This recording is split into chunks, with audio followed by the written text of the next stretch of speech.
Mortify therefore your members which are upon the earth: fornication, uncleanness, inordinate affection, evil concupiscence, and covetousness, which is thereby idolatry. Colossians 3:5. The first thing to mention, by way of passing, is that we really need to work hard to bring back the word concupiscence. That's a great word. I can't imagine why it went out of fashion.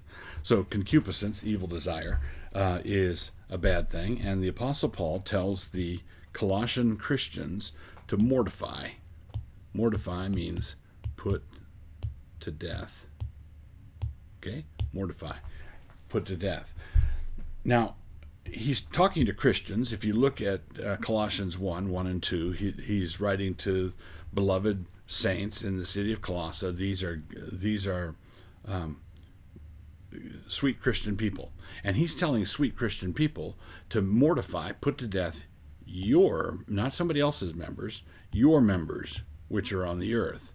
Now, he then makes it very plain what kind of thing he's talking about: fornication, uncleanness, inordinate affection, evil concupiscence, and covetousness, which amounts to idolatry.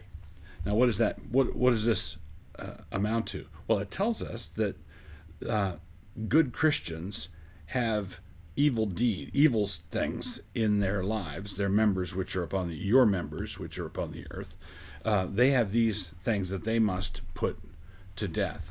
So very quickly, we have to recognize that there are three levels of mortification.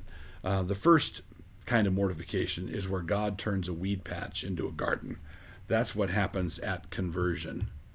So the old man is crucified. All who belong to Christ Jesus, Paul says in Galatians, have crucified the flesh with its passions and desires. So there's a mortification that happens at conversion.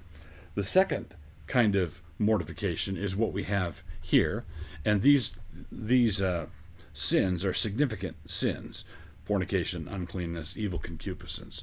So think of if we're thinking of the weed patch turned into a garden. Now imagine that you went off for vacation for 3 weeks during the summer and forgot to ask someone to weed your garden when you were gone, or water it, and you come back and the garden is full of weeds.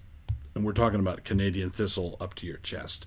So you've got bad weeds. Paul is saying here, put to death. And the mortify here is an aorist imperative. Do it and it's done. You pull up the weed and it's an ongoing, the effect is ongoing, but you did it once.